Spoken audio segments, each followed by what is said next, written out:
what we were talking about with Rain was the challenges of a family business and how the challenges from the previous generation are different from this generation. And what Rain has done is he was inspired by his father to join the business, and how Rain feels about the next generation is they need to have the same inspiration to want to come and join the business. Okay. And we talked about the leadership and how difficult it is during these times in the Corona lockdown. And we pretty much agree that, Top Taste is pretty much having all the essential workers on site and not non-essential workers off site. So that's the summary so far that we've been talking about. Now that you talked about controlling your quality from seed to processing to the final product, I mean, that is a very large array. I mean, anything can happen in between, right? I mean, you are running a big organization. How do you keep an eye on the growing process, the processing process, and then the selling process? Can you share some tips on that? Yeah, just first, I would like to tell you that we started as a grower, so it goes step by step. So first we started to grow. When we controlled this process, we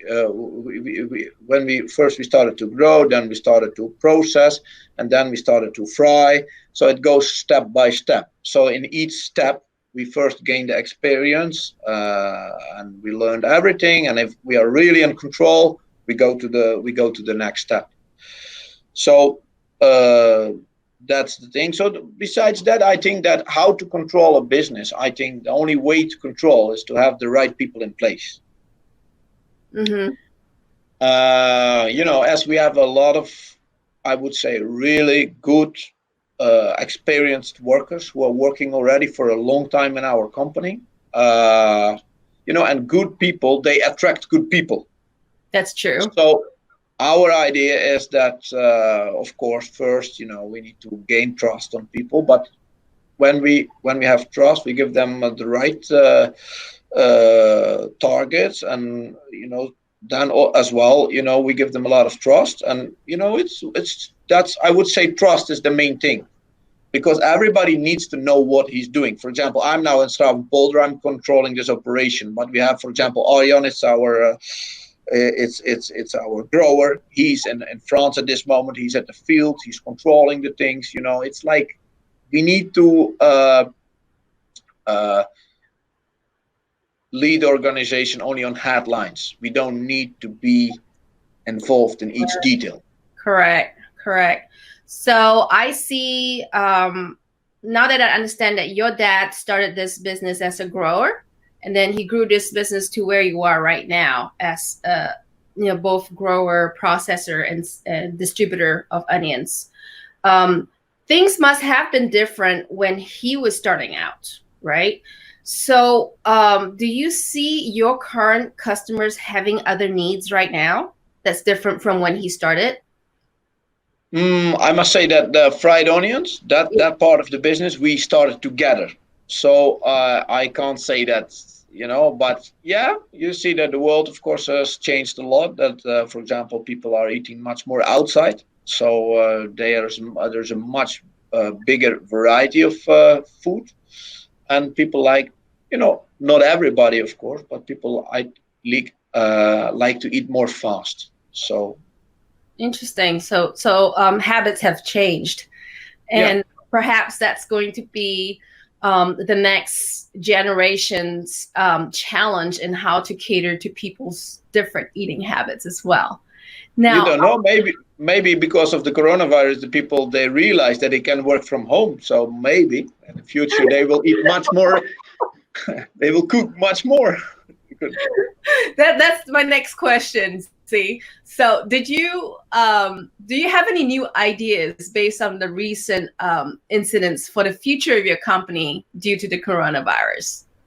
Yeah, I think that this coronavirus, it really changed the way of life, because I think that, if, let's say, if the coronavirus wasn't there, everybody just is going with a certain flow, and you don't think about anything else. But now people have to sit at home, so they can't go to the restaurants. They only place to buy food is in the supermarket. So they start to change their mind, and they said, well, I need to cook. So what I'm gonna cook?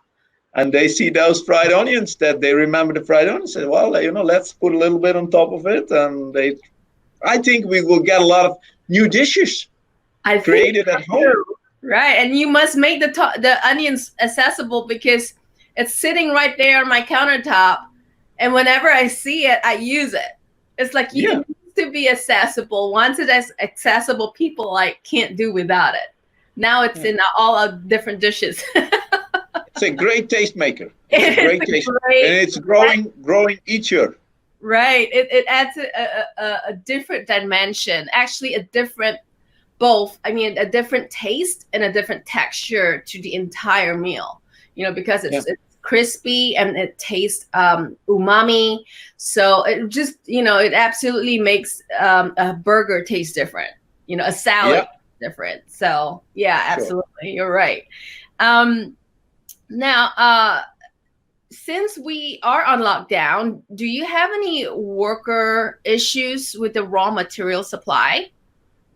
No. At this moment, not, because everything is in the store. Of course, crop 1920 is harvested in let's say August 19. Oh, okay. So we have everything in store, and everything seems to be in control. Of course, we are planting now already the new crop, so we can't. We don't know the future. So let's see. I know that's really concerning. That's we don't even know if this is going to be over by August. Yeah. So what other opportunities do you see for your crispy onions in the last weeks? Yeah, I really hope that, as I think in each European household, they have fried onions in the kitchen. I think in the US it's mostly used at the restaurants and the food service. So maybe in the future, in each US household, you can find some fried onions as well, because they use it now. We need more YouTube videos on that. Yeah. We need to. You need to get some top chefs to influence for you and use your onions. Yeah, you can upgrade your dish. So even though you are not the best cook, you just add a little bit of those fried onions on it, and it tastes delicious. I got from this interview that what your father started with the business is completely different from what you're running right now. Was this vision part of your desire to join the company? And what did your dad said when you like proposed this to him?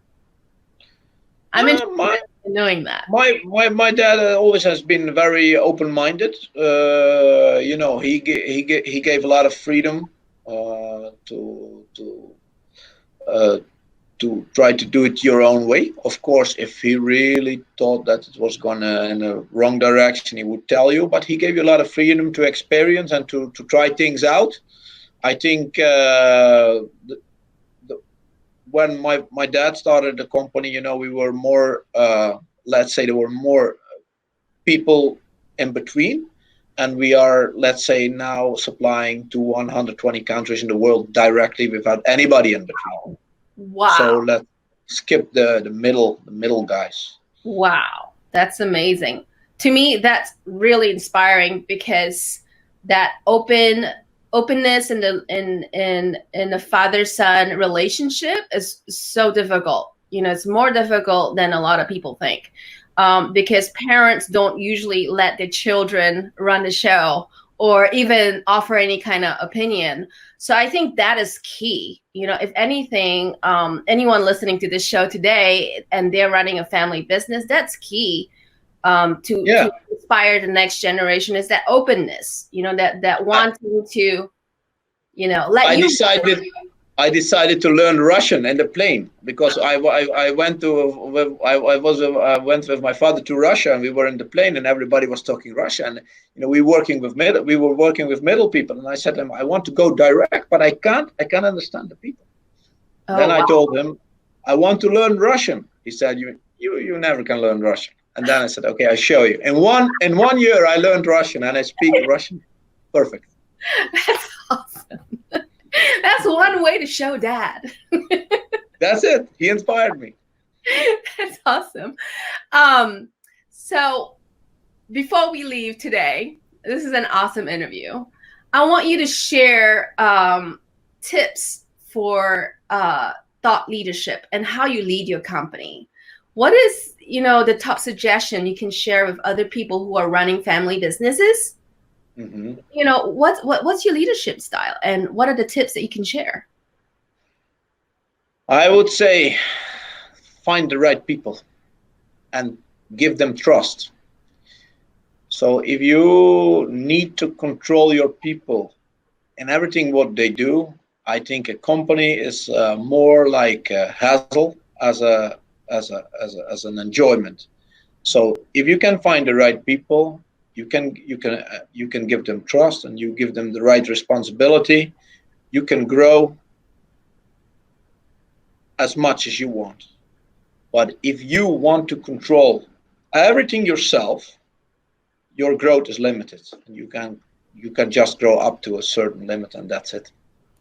That's true. I mean, that's a great advice, because if you want to grow big, you just can't do it yourself. Yeah. Yeah, that's awesome.